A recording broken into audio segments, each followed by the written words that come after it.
오늘도 왔는가?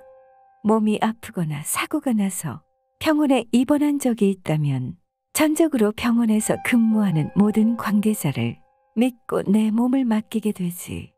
오늘은 그 병원 근무자에 관한 이야기야. 2016년 9월 20일 일본 요코하마에서 일어난 일이야. 오구치 병원에서 88세의 남성 환자가 사망했어. 사망자의 나이가 많았기 때문에 그저 노쇠사로 처리될 뻔했지만 유가족의 강력한 이의제기로 인해 시신을 부검했어. 그런데 사망자의 사인은 노쇠가 아니라 의료용 소독제에 사용하는 계면활성제 유입으로 인한 중독사였어. 이를 이상하게 여긴 요코하마 경찰의 조사 결과 사망자가 죽기 직전까지 사용하던 링거에서 계면활성제 성분이 발견되었어. 처음에는 우발적으로 계면활성제 성분이 링거에 혼입된 단순 의료사고처럼 보였지. 이 병원에서는 환자들의 일일분 링거를 책상 위나 세면대 등지에 보관하고 있었고, 계면활성제는 의료 현장에서 소독제나 의료기구 세정용으로 이용되기 때문에 이런 사실을 잘 알고 있는 누군가가 병원 내에 보관 중인 링거의 계면활성제를 혼입했을 가능성을 염두에 두고 수사에 들어갔어. 그런데 이상하게도 85개의 병상을 갖춘 해당 병원에서 지난 7월에서 9월까지 2개월 동안 같은 4층에서 입원한 자 48명이 사망했어. 병원 원장의 증언으로는 특히 토요일에 사망자가 많았다고 해. 원장은 고령의 중증 환자가 많이 입원해 있는 병원의 특성상 사망자가 많다고 생각했고, 문제의 계면활성제 성분이 검출된 링거 사건에 대해서는 내부 관계자의 소행일 가능성을 부정할 수 없다고 밝혔어. 그리고 외부에서 링거의 계면활성제를 주사기로 주입한 흔적이 남아있었어. 병원에 보관된 위사용 링거 신개 중 10개의 고무마개를 봉인한 테이프에 구멍이 뚫려 있는 것이 확인되었고, 이를 근거로 전문 지식을 가진 인물이 흔적을 남기지 않기 위해 주사바늘 같은 물체로 해당 부분을 찔러 교묘하게 훼손했을 가능성을 제기했어. 2016년 7월 5일 요코하마 감사과에 오구치 병원의 간호사용 앞치마가 찢어졌다. 환자 진료 기록부가 사라졌다. 는 내용의 메일이 도착했고, 8월 12일에는 메일을 보낸 인물로 추정되는 사람이 또다시 감사과로 병원 직원이 표백제 같은 이물질이 혼입된 음료수를 마시고 입술이 문드러졌다. 는 내용의 메일을 보냈어. 요코하마시 당국은 9월 2일에 실시된 정기 현장 조사에서 병원 관계자로부터 구두로 사실 여부를 확인했고, 병원 측에서는 메일의 내용이 모두 사실이었다고 인정했지만 이물질이 혼입된 음료수를 마셨다는 직원의 상태는 파악되지 않았어. 사건이 발생한 이후 2년이 넘는 시간 동안 별다른 진전 없이 이대로 미제 사건이 되는 게 아닌가 싶었지만, 약 2년이 흐른 뒤인 2018년 7월 7일 범인이 체포됐어. 당시 병원에 근무하던 간호사 31세 쿠보키 아유미. 쿠보키는 자기 스스로 20여 명에게 범행을 저질렀어요. 라고 진술했어. 어쩌면 희생자 숫자가 더 늘어날지도 모르는 부분이었고, 쿠보키의 범행 동기는 정말 어처구니가 없었어.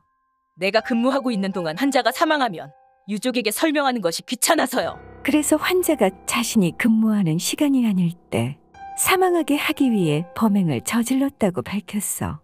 쿠보키가 근무하던 병원 4층은 환자들이 거의 오늘 내일 하는 곳인 종말기 의료를 행하는 병동이었기 때문에 평소 사망자가 빈번히 발생해서 의심을 덜 산 것도 있었어. 병원이라는 곳에서 누군가가 살해를 목적으로 독극물을 혼입했을 가능성을 상정하는 것 자체가 어려웠고, 이 어이없는 범행 동기를 두고 일본 언론에서는 쿠보키를 배기의 살인귀라며 대대적으로 비판하는 보도를 내보냈고, 사건 이후 요코하마 시내의 약 90%가량의 병원에 CCTV가 설치됐어. 쿠보키는 2018년 12월 7일 기소됐는데 본인의 자백에도 불구하고 증거가 없어 3명의 살인 혐의와 소독액을 주사해 준비해놓은 5명치 링거액을 물증으로 한 살인 예비 혐의만을 재판에 넘길 수밖에 없었다고 해. 독살인지 알아내려면 사망한 사람의 혈액을 전용 분석 장치에 돌려 의심되는 약물이 혈액 중 어느 정도 농도에 달했는지, 과거에 보고된 치사량에 달했는지, 사인이 될 수 있는지를 진단할 필요가 있고, 사망자를 부검하지 않으면 약물 투여가 사인에 어느 정도 영향을 줬는지 진단하기가 상당히 어려워 이미 사망진단서가 수리되어 시신이 화장됐다면 사망자의 혈액, 살인사건의 증거는 영원히 사라져버리게 돼. 중독사였지만 그냥 병사로 처리되고만 피해자들의 여부를 알 길이 없어진 거야. 결국 2021년 11월 8일 요코하마 지방재판소에서 무기징역을 선고받았어. 정말이지 세상에 미친놈은 굉장히 많고 어마어마해.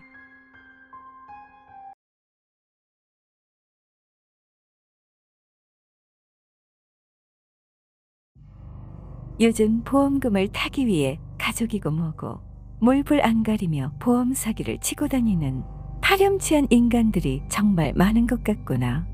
최근에도 비슷한 사건이 있기도 했고, 사람 목숨이 동네 구멍가게에 파는 사탕도 아니고 정말 사람이 제일 무섭다는 말이 맞는 것 같네. 오늘도 그대를 위해 비슷한 괴상한 이야기 하나 해주도록 할게. 1998년부터 2001년 사이에 일본에서 일어난 일이야. 일본 후쿠오카현 구로메시에서 4명의 여성이 체포됐어. 제목은 보험금을 위한 2명의 살인, 1명의 살인미수. 4명 모두 의학 지식이 있는 간호사였고, 이 내막을 보면 처음부터 이들은 함께했던 것은 아니었다고 해. 범행의 주범은 요시다 준코라는 여성에 의해 시작됐어. 준코는 어렸을 때부터 거짓말에 능했다고 해. 재직 중 거짓으로 임신했다 속이고 주변인들에게 낙태 수술을 위한 돈을 모으는 사기 행각을 저지르면서 준간호사 자격밖에 갖추지 못한 준코는 정규 간호사 자격증을 취득하기 위해 간호전문학교에 입학했어. 학교 졸업 후 정규 간호사가 된 후 결혼까지 한 준코는 남편 소유의 토지를 담보로 빚을 내며 사치스러운 생활을 했어.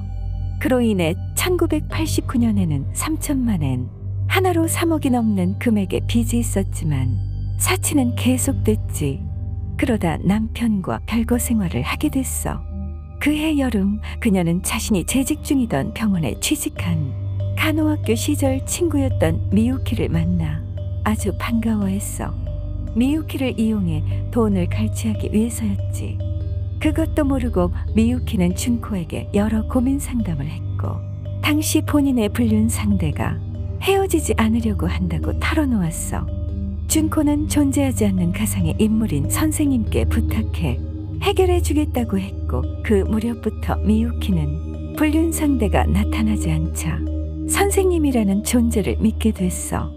준코는 미유키를 집으로 데려와 동거 생활을 시작하게 되는데, 선생님을 언급하며 미유키에게 성관계를 요구했고, 너와 관계를 해서 임신했어. 임신 기간은 보통보다 훨씬 길어. 라는 말도 안 되는 거짓말을 해서 믿게 만들 정도로 허풍에 능했어. 일부러 미유키에게 수면제를 먹여 운전을 시키고 사고를 내고서 너 때문에 사람이 죽었어. 그치만 선생님께서 다 해결해 주셨어. 라고 말했고, 미유키는 준코의 말을 믿으며 선생님께 금전적인 감사함을 표현했다고 해. 존재하지도 않은 선생님의 활동자금을 위해 미유키의 신용카드를 요구하며 그녀의 재산을 빼돌리고 있었지. 자금이 한계에 달하자 준코는 다음 대상을 간호학교 시절 단짝 친구였던 히토미로 정했고, 준코의 소개로 만난 남편과 결혼한 히토미는 1994년 3월에 남편의 빚과 바람기 때문에 별거한 상태였어. 6월 히토미가 아파트를 팔아 여윳돈이 있다는 것을 알게 된 준코는 미유키를 흥신소 직원으로 위장시켜 히토미에게 전화를 걸게 했어. 남편 빚을 아내인 당신이 당장 갚아야 하는데 평소 우리와 왕래가 있던 준코가 대리인이 되겠다고 신청했기 때문에 얼마간의 유예를 주겠습니다. 그렇게 히토미는 준코에게 750만 엔, 하나로 약 7,800만 원에 달하는 돈을 줬고, 준코가 대리인이 되어줬던 것에 대해 감사하다는 말을 전했다고 해. 준코는 여전히 사치스러운 생활을 유지하기 위해 더 많은 돈이 필요했어. 결국 다음 대상을 물색했지. 간호학교 시절 친구였던 카즈코에게. 병원에서 네가 왕따 시킨 간호사가 야쿠자 이다라는 사람을 통해 너에게 복수하려고 해. 당연히 이다는 존재하지 않는 가상의 인물이었어. 준코는 자신의 말에 신빙성을 더하기 위해 히토미를 시켜 협박 전화를 하게 했고, 준코는 이를 해결해 주겠다며 돈을 요구하고, 카즈코는 1년 동안 총 2,800만 엔, 하나로 약 3억 원에 달하는 돈을 건넸어. 이 사실을 알게 된 카즈코의 남편은 준코를 의심했지만 그녀에게 돈을 넘기는 것을 막지는 못했어. 준코는 카즈코의 남편을 눈엣 가시로 여겼고 1997년 10월에 격한 말다툼을 계기로 그를 죽이기로 결심했어. 학창시절부터 마음에 들지 않았던 카즈코를 시켜 그녀의 남편을 살해 후 보험금을 타면 그것을 뺏으려고 계획했어. 네 남편이 바람피고 있어. 그리고 내연녀랑 공모해서 교통사고로 너를 죽이려고 해. 라고 카즈코에게 거짓말을 했고, 이다가 다시 너를 죽이기 위해 남편에게 접근했다는 말로 그녀를 흔들었어. 준코는 카즈코를 속이기 위해 그녀의 차에 수면제를 몰래 숨긴 뒤 발견한 척하면서 역시 남편이 너를 죽이려고 했었네. 라고 말했어. 결국 준코의 말에 설득당해 1998년 1월 23일 카즈코는 남편에게 수면제를 먹였고, 간호사였던 그녀는 많은 양이 투입되면 인체에 해롭지만 후에 몸으로 흡수돼 부검시 발견이 잘 되지 않는 약물을 남편의 정맥에 투입해 살해했어. 준코가 시킨 대로 카즈코는 119에 신고했고, 구급대원이 부검 가능성에 대해 말하자 그러면 남편이 너무 불쌍해요.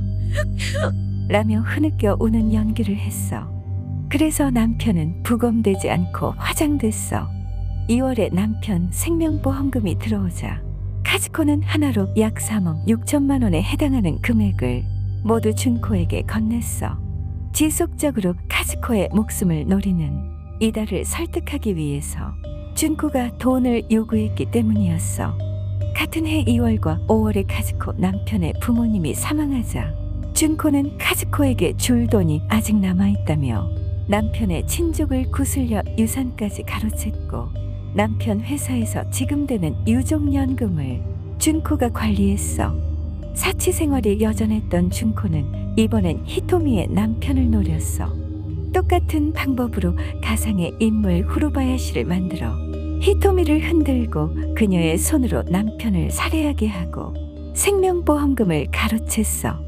히토미를 시켜 미유키의 어머니를 같은 방법으로 살해하려다 실패한 준코는 히토미에게 벌금을 요구하기도 했어. 2001년 1월 히토미 남편의 보험금으로 구입한 고급 맨션의 미유키, 히토미, 카즈코를 불러 동거를 시작했어. 당시 준코는 선생님이 자신을 준코님이라고 부르게 시켰다며 그녀들에게 자신을 부를 때 꼭 님을 붙이라고 강요했어. 그해 여름 준코는 후루바야시에게 돈을 줘야 한다며 히토미에게 친정 땅을 팔도록 강요했으나 준코는 이때까지만 해도 이게 덜미를 잡힐 줄 꿈에도 몰랐지. 히토미가 자신이 남편을 죽인 사실을 숨긴 채 후루바야시라는 사람에게 협박당하고 있다며 어머니와 큰아버지에게 상의했고, 큰아버지가 곧바로 경찰서에 방문하게 되면서 준코의 만행이 모두 드러나게 됐어. 히토미는 자수했고 모든 것을 자백했어. 2002년 4월 17일 주거침입, 보험사기, 사기, 살인 등의 혐의로 준코, 미유키, 히토미, 카즈코가 체포됐어. 이때까지 준코가 갈취한 돈은 하나로 약 20억 원이었다고 해. 2004년 8월에 시작된 재판에서 검찰은 준코와 미유키에게 사형, 히토미에게는 무기징역을 구형했지만 그해 9월에 판사는 준코 사형, 미유키 무기징역, 히토미에게는 징역 17년을 선고했어. 아마 준코에게 세뇌당한 것을 인정해 정상 참작해준 것으로 보였어. 카즈코는 재판 중 암으로 사망했기 때문에 그녀에 대한 공소는 기각됐어. 2016년 3월 25일 준코는 후쿠오카 구치소에서 56세 나이로 사형을 당했어. 생명을 지키는 간호사가 자신의 지식을 이용해 저지른 범행이라는 것에 일본 열도는 분노에 들끓었던 사건이야. 사람들을 속이는 수법과 동료들의 남편을 살해하고 보험금을 가로챈 범행 수법과 주범 준코가 모든 것을 공범들에게 떠넘기는 형태의 시민들이 경악했고, 본인은 계속 지시만 하고 살해 대부분을 미유키가 주도했기 때문에 공범들이 뒤늦게나마 적극적으로 진술하고 검찰이 제대로 전모를 밝혀내지 못했다면 준코는 사기죄만 인정됐을 가능성도 배제할 수 없었어. 대한민국에서도 비슷한 사건이 발생한 적이 있어. 간호사가 보험금 때문에 남편을 살해했는데 술 취한 남편의 오른팔 정맥혈관에 병원에서 가져온 마취제를 주사한 사건으로 결국 무기징역을 선고받았지. 돈이 뭔지 나도 돈이 많으면 좋겠다고 생각하지만 인간이길 포기하면서까지 돈을 갖고 싶지는 않아. 내 가족, 주변에 좋은 사람들 챙기며 서로 아프지 않고 큰 걱정 없이 살 정도만 있어도 충분하다고 생각해. 하지만 사람의 욕심은 끝이 없지.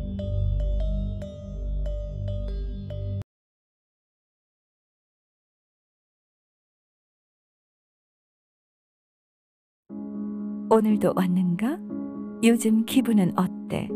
그대를 위로해주는 사람이 곁에 있는가? 한 명이라도 있다면 정말 잘 살아온 거라 생각해. 말 한마디로 내 마음을 어루만져주는 사람. 현대사회에서는 그런 존재들이 없어선 안 될 존재지. 2018년 12월 31일 서울 종로구에 위치한 강북 삼성병원에서 일어난 일이야. 해당 병원에서 양극성 장애로 외래 진료를 찾아온 30대 남성 환자 박 씨가 성균관의대 정신건강의학과 전문의 임세원 교수의 흉부를 흉기로 수차례 찔러 살해했어. 임 교수는 사건 직후 응급의료센터로 옮겨져 수술을 받았지만 사망했어. 2018년 12월 31일 오후 5시경 정신질환자인 피의자 박 씨는 갑자기 강북 삼성병원에 찾아와 외래 접수를 했어. 당일 외래 접수를 받아 임세원 교수는 박 씨의 정신건강 상담을 진행했어.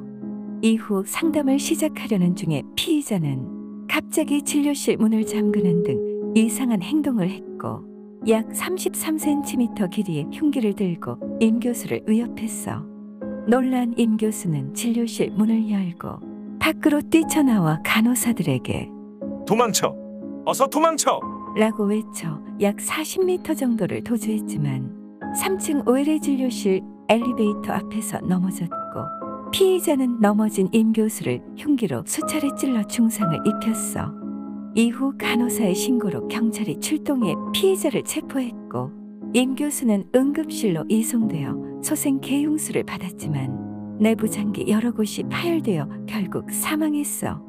사인은 흉부 다발성 자상에 의한 대동맥 및 심장 파열이었어. 응급실로 이송된 직후 흉부외과 팀이 투입되었으나 이미 우심실과 대동맥 등 심장의 중요 부위가 수차례에 걸친 공격으로 치명적인 손상을 입어 소생이 불가능했다고 해. 피해자 임세원 교수는 진료 예약 없이 당일 접수로 박 씨를 배려하는 마음으로 진료를 수락했는데 이런 일을 당한 거야. 그리고 박 씨를 피해 뛰쳐나와 대피를 하려던 중 카운터에 있는 간호사와 의료진들에게도 대피 지시를 하느라 주춤했다가 변을 당한 것으로 알려져 더욱 안타까움을 샀어. CCTV에도 임 교수가 간호사를 안전한 곳으로 보내기 위한 모습이 고스란히 담겼어. 하지만 처음에는 이러한 행동에도 의사자로 인정되지 않았어. 다른 사람도 아니고 자신을 치료해주려 한 의사를 잔혹하게 살해했다는 것 때문에 국민들 모두 분노했고 조현병 강력 범죄자들의 관리 문제가 다시 한번 도마 위에 오르며 큰 반향을 불러일으켰지. 결국 이 사건으로 인해 의료인에 대한 폭행 처벌을 강화하는 임세원법이 국회를 통과하기도 했어. 다만 범인은 법이 통과되기 전에 범행을 저질렀고 중증 정신질환자였기 때문에 의미가 없었지. 2019년 7월 보건복지부가 임 교수를 의사자로 지정해달라는 신청에 적극적, 직접적 행위를 했다고 볼 근거가 없다며 불인정 결정을 통보했어. 유족들은 반발하며 보건복지부를 상대로 소송을 제기했고 2020년 9월 10일 서울행정법원은 1심 판결에서 유족 측의 손을 들어줌으로써 임 교수는 의사자로 인정받았어. 피의자 박 씨는 5살 때부터 경증 자폐가 있었고 학교생활 부적응으로 학교폭력과 왕따를 당했으며 군 제대 후 직업 없이 집에서만 은둔 생활을 하면서 상태가 더 심해졌다고 해. 하지만 범행 자체는 경증 자폐가 아닌 조울증으로 인한 과대망상에 따른 것으로 밝혀졌어. 실제 범인은 경찰 조사 과정에서 머리에 소형 폭탄을 심은 것에 대해 논쟁을 하다가 이렇게 됐습니다. 폭탄을 제거해달라고 했는데 경비를 불러 범행을 저질렀습니다. 라고 진술했어.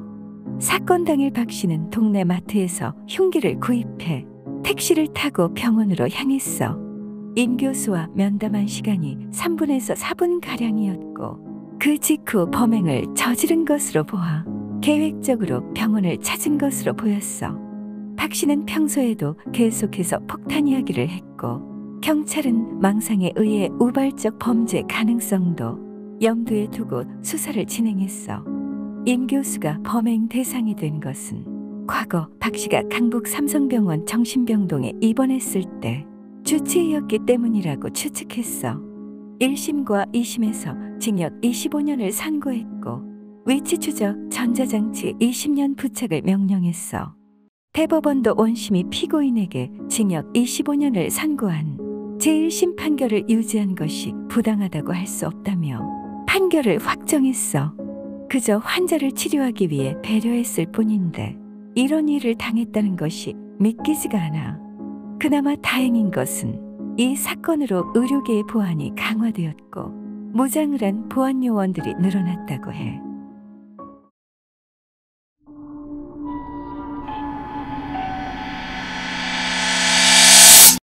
구독 누르면 안 잡아먹지?